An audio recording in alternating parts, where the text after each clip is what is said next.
മമ്മൂട്ടിക്ക് അല്പം അഹങ്കാരമുണ്ടെന്ന് സുഹൃത്തുക്കൾ പോലും പറയും. എന്നാൽ അത് കെട്ടിലും മട്ടിലും മാത്രമേ ഉള്ളൂ. ഉള്ളൊന്ന് ചികഞ്ഞാൽ ഞാൻ നിങ്ങളെപ്പോലെ സ്നേഹവും വാത്സല്യവും കാരുണ്യവും വികാരവും വായ്പയും ഒക്കെ ഉള്ള ഒരു സാധാരണ വ്യക്തിയാണ്. എന്റെ ജീവിതത്തിലെ ഏറ്റവും ധന്യമായ മുഹൂർത്തമാണ്.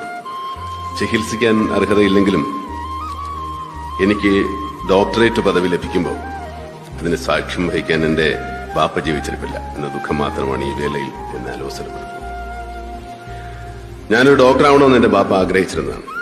അതിനായി പ്രീ ഡിഗ്രിക്കാൻ എന്നെ കൊണ്ട് 2ാം ഗ്രൂപ്പ് എടുപ്പിക്കുകയും ചെയ്തു.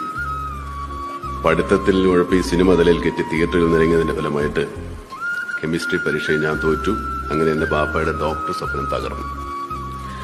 പതിറ്റാണ്ടുകൾ കഴിഞ്ഞെങ്കിലും എന്റെ അഭിനയത്തികവും കലാരംഗത്തെ നേട്ടങ്ങളും കണക്കിലെടുത്ത് എന്നെ വലുതാക്കിയ എന്റെ സർവകലാശാല എനിക്ക് ഡോക്ടറേറ്റ് നൽകുമ്പോൾ ആ ബഹുമതി എന്റെ ബാപ്പയുടെ സ്മരണയ്ക്ക് മുൻപാകെ ഞാൻ സമർപ്പിക്കുക.